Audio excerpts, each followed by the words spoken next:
വരുന്ന നിയമസഭാ തെരഞ്ഞെടുപ്പിൽ കഴിഞ്ഞ 10 വർഷക്കാലത്തെ ദുർഭരണത്തിനെതിരായ വിധിയെഴുത്തുണ്ടാകും എന്ന ഭയത്തിലാണ് CPM-ഉം LDF-ഉം. തങ്ങൾ 100-ലധികം സീറ്റുകളുമായിട്ട് അധികാരത്തിലേക്ക് എത്തുമെന്ന് UDF നേതാക്കൾ ആവർത്തിച്ച് അവകാശപ്പെടുമ്പോൾ അതിനെ ഏതെങ്കിലും വിധത്തിൽ ശക്തമായിട്ട് എതിർക്കാനോ ഖണ്ഡിക്കാനോ CPM-ന്റെയോ LDF-ന്റെയോ നേതാക്കൾ ഒന്നും തന്നെ മുതിരുന്നില്ല. കാരണം അവർക്ക് തന്നെ വലിയൊരു പരാജയം തിരിച്ചറിയാൻ കഴിയുന്നു എന്നതാണ് അതിൻ്റെ കാരണം. എന്തായാലും വരുന്ന തെരഞ്ഞെടുപ്പിൽ ഈ ഭരണവിരുദ്ധ വികാരത്തിൻ്റെ ഏറ്റവും ശക്തമായ ഒരു വികാരം അറിയാൻ പോകുന്നത് രണ്ടാം പിണറായി സർക്കാരിലെ മന്ത്രിമാർ തന്നെയാണ്. പല മന്ത്രിമാരും ഇതിനോടകം തന്നെ വലിയ പരാജയ ഭീതിയിലാണ്.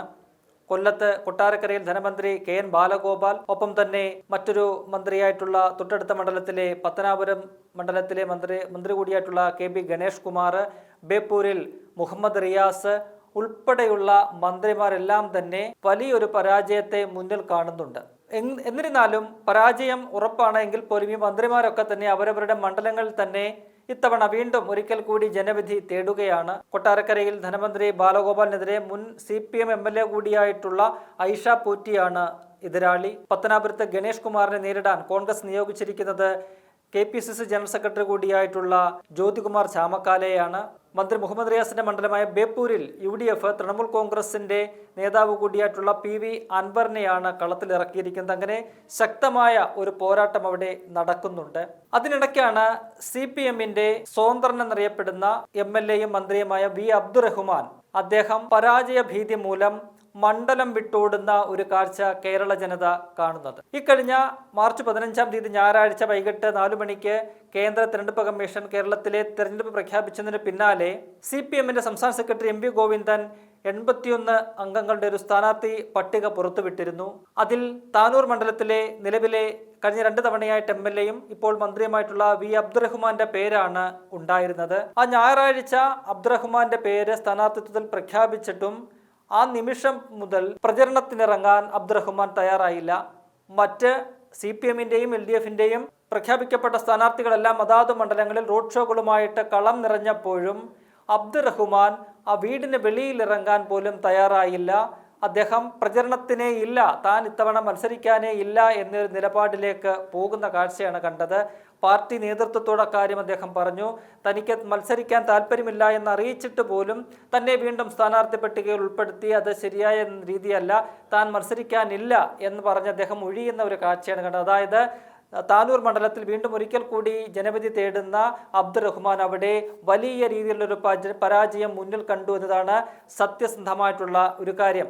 നമുക്കറിയാം, ഈ താനൂർ എന്ന് പറയുന്നത് മുസ്ലിം ലീഗിൻ്റെ ഒരു പൊന്നാപുരം കോട്ടയായ മണ്ഡലമാണ്. 57-ൽ രൂപീകൃതമായത് മുതലുള്ള ഒരു ചരിത്രം പരിശോധിക്കുകയാണെങ്കിൽ 2011 വരെയുള്ള നിയമസഭാ തെരഞ്ഞെടുപ്പുകളിലെല്ലാം തന്നെ ജയിച്ചിട്ടുള്ളത് ലീഗിൻ്റെ നേതാക്കളാണ്. മുൻ മുഖ്യമന്ത്രിയായിട്ടുള്ള മുസ്ലിം ലീഗിൽ നിന്ന് മുഖ്യമന്ത്രിയായ ഏക വ്യക്തി കൂടിയായ CH മുഹമ്മദ് കോയ, ഒപ്പം തന്നെ ബാഫക്കി തങ്ങൾ, അഹമ്മദ്, സീതി ഹാജി ഉൾപ്പെടെയുള്ള മുസ്ലിം ലീഗിൻ്റെ പ്രഗത്ഭരായ നേതാക്കൾ, സമുന്നതരായ നേതാക്കൾ പ്രതിനിധീകരിച്ചിട്ടുള്ള മണ്ഡലമാണ് താനൂര്. അവിടെ 2016-ൽ ഒരു പ്രത്യേക സാഹചര്യത്തിലാണ് V അബ്ദുറഹ്മാൻ വിജയിക്കുന്നത്. ആദ്യഘട്ടത്തിൽ ഏതാണ്ട് 4900-ഓളം വോട്ടുകളുടെ ഭൂരിപക്ഷത്തിന് സിറ്റിംഗ് MLA ആയിരുന്ന അബ്ദുറഹ്മാൻ രണ്ടത്താണിയെ V അബ്ദുറഹ്മാൻ തോൽപ്പിക്കുന്നു. പിന്നീട് 2021-ലേക്ക് വരുമ്പോൾ അവിടെ കുറച്ചുകൂടി ശക്തമായ പോരാട്ടം നടക്കുന്നു. നേരിയ വ്യത്യാസത്തിനാണ് അബ്ദുറഹ്മാൻ കടന്നുകൂടുന്നത്. അന്ന് എതിരാളിയായിട്ട് വന്നത് യൂത്ത് ലീഗിൻ്റെ പ്രമുഖ നേതാവായിട്ടുള്ള PK ഫിറോസ് ആയിരുന്നു. ശക്തമായ പോരാട്ടത്തിനൊടുവിൽ ഏതാണ്ട് 985 വോട്ടുകൾക്ക് കഷ്ടിച്ച് കടന്നുകൂടുന്ന ഒരു സാഹചര്യമാണ് അവിടെ അബ്ദുറഹ്മാന് ഉണ്ടായത്.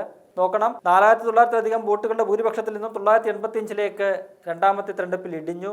ഇനി മൂന്നാമതൊരു തെരഞ്ഞെടുപ്പിൽ കൂടി നേരിട്ടാൽ അവിടെ നിന്നാൽ 8 നിലയിൽ പൊട്ടും. വമ്പിച്ച ഭൂരിപക്ഷത്തിൽ അവിടെ മുസ്ലിം ലീഗിൻ്റെ സ്ഥാനാർത്ഥി വിജയിക്കുമെന്ന് ഏതാണ്ട് ഉറപ്പായ ഒരു വ്യക്തിയാണ് അബ്ദുറഹ്മാൻ. അദ്ദേഹത്തിന് ആ മണ്ഡലത്തിൻ്റെ പൾസ് നന്നായിട്ട് അറിയാവുന്ന ഒരാളാണ്. അങ്ങേയറ്റം പരാജയപ്പെട്ട രണ്ടാം പിണറായി സർക്കാരിൽ ഏറ്റവും പരാജയപ്പെട്ട മന്ത്രിമാരിൽ ഒരാളാണ് അബ്ദുറഹ്മാൻ. മെസ്സി ഉൾപ്പെടെ കേരളത്തിൽ കൊണ്ടുവരുമെന്ന വീരവാദമൊക്കെ അടിച്ച് ഒരു ചുക്കും നടക്കാതെ പോയ കാര്യങ്ങളൊക്കെ തന്നെ അദ്ദേഹത്തിൻ്റെ പ്രതിച്ഛായയെ പ്രതികൂലമായിട്ട് ബാധിച്ചിട്ടുണ്ട്. അതുൾപ്പെടെ നിരവധി വിഷയങ്ങൾ അദ്ദേഹത്തിന് പ്രതികൂലമായിട്ട് ആ മണ്ഡലത്തിലുണ്ട്. അപ്പോൾ തോൽവി ഉറപ്പായതോടുകൂടിയാണ് അബ്ദുറഹ്മാൻ തന്നെ സ്ഥാനാർത്ഥിയായിട്ട് പ്രഖ്യാപിച്ചിട്ടും മണ്ഡലത്തിലേക്ക് പ്രചരണത്തിനും തന്നെ ഇറങ്ങാതിരുന്നത്. ഏറ്റവും ഒടുവിൽ അദ്ദേഹം പാർട്ടി മത്സരിക്കണമെന്ന് പറഞ്ഞപ്പോൾ എന്നാൽ പിന്നെ മണ്ഡലം മാറ്റി തന്നാൽ താൻ മത്സരിക്കാമെന്ന ഒരു പിടിവാശിയിലേക്ക് അദ്ദേഹം പോയി. അങ്ങനെ താനൂരിൽ നിന്നും തിരൂരിലേക്ക് അദ്ദേഹത്തെ ട്രാൻസ്ഫർ ചെയ്യുന്ന ഒരു കാഴ്ചയാണ് നമുക്ക് കാണാൻ കഴിഞ്ഞത്. തിരൂരിൽ LDFിന്റെ സ്ഥാനാർത്ഥിയായിട്ട് വി അബ്ദുറഹ്മാൻ മത്സരിക്കാൻ പോവുകയാണ്. അദ്ദേഹം പറയുന്നത് തൻ്റെ സ്വന്തം നാടാണ് തിരൂര്, അവിടെ കുറച്ച് വികസനങ്ങൾ ഇനി ചെയ്യണം. 10 വർഷമായിട്ട് താനൂരിൽ എല്ലാ വികസനവും പൂർത്തിയാക്കിയിട്ടുണ്ട്. ഇനി അടുത്ത കാലങ്ങളിൽ തിരൂരിൽ തൻ്റെ സ്വന്തം നാടായിട്ടുള്ള ജന്മനാടായിട്ടുള്ള തിരൂരിൽ കുറേ വികസനങ്ങൾ ചെയ്യണം, അതിനു വേണ്ടിയിട്ട് താൻ തിരൂരിലേക്ക് വന്നതാണെന്നൊക്കെയുള്ള ബെഡായികളാണ് അബ്ദുറഹ്മാൻ അടിച്ചുവിടുന്നത്. തിരൂരെന്ന് പറയുന്നത് അങ്ങേ അതിനേക്കാളും മുസ്ലിം ലീഗിൻ്റെ ഒരു കോട്ടയായിട്ടുള്ള മണ്ഡലമാണ്. 57 മുതലുള്ള ചരിത്രം പരിശോധിക്കുകയാണെങ്കിൽ 2006 ഒരിക്കൽ മാത്രമാണ് LDFന് CPMന് അവിടെ ജയിക്കാൻ കഴിഞ്ഞിട്ടുള്ളത്. കഴിഞ്ഞ 3 തവണയും 2011, 2016, 2021 മികച്ച ഭൂരിപക്ഷത്തിന് മുസ്ലിം ലീഗ് ജയിക്കുന്ന ഒരു മണ്ഡലമാണ് തിരൂരെന്ന് പറയുന്നത്. അവിടേക്കാണ് താനൂരിൽ നിന്നും പേടിച്ച് തിരൂരിലേക്കാണ് അബ്ദുറഹ്മാൻ വന്നിരിക്കുന്നത്. എന്തായാലും എവിടെയാണെങ്കിലും അബ്ദുറഹ്മാന്റെ തോൽവി ഉറപ്പായിട്ടുണ്ട്. എങ്കിൽ പോലും ഒരുപക്ഷെ ഈ പിണറായി വിജയൻ രണ്ടാം പിണറായി സർക്കാരിൻ്റെ മന്ത്രിസഭയിൽ തോൽവി ഭയന്ന് മണ്ഡലം വിട്ടോടിയ ഏക മന്ത്രി അത് വി അബ്ദുറഹ്മാൻ മാത്രമാണ്. അതിൻ്റെ നാണക്കേട് തേച്ചാലും മായ്ച്ചാലും അദ്ദേഹത്തിന് കഴുകിക്കളയാൻ കഴിയില്ല. മണ്ഡലം വിട്ടോടി തോൽവി ഭയന്ന് മണ്ഡലം വിട്ടോടി വന്ന മന്ത്രി സ്ഥാനാർത്ഥി എന്നുള്ള നിലയിലാണ് തിരൂരിൽ അബ്ദുറഹ്മാനെ വോട്ടർമാരെ കാണുന്നത്. അദ്ദേഹത്തിന് അവിടെ വലിയൊരു നെഗറ്റീവ് ആകുമെന്ന കാര്യത്തിൽ യാതൊരു സംശയമില്ല. സ്വന്തം മണ്ഡലത്തിൽ തന്നെ നിന്നിരുന്നുവെങ്കിൽ അദ്ദേഹത്തിന് ആ പ്രശ്നമുണ്ടാകുമായിരുന്നില്ല. ഇത് മണ്ഡലം വിട്ടോടി തോൽവി ഭയന്നുകൊണ്ട് മറ്റൊരു മണ്ഡലത്തിലേക്ക് ചെല്ലുമ്പോൾ ആ ഒരു പ്രതിച്ഛായയിലാണ് വോട്ടർമാർ അദ്ദേഹത്തെ കാണുക. അത് അദ്ദേഹത്തിൻ്റെ തോൽവിയുടെ ആഴം കൂടുതൽ ഭീകരമാക്കുമെന്ന കാര്യത്തിൽ യാതൊരു സംശയവുമില്ല.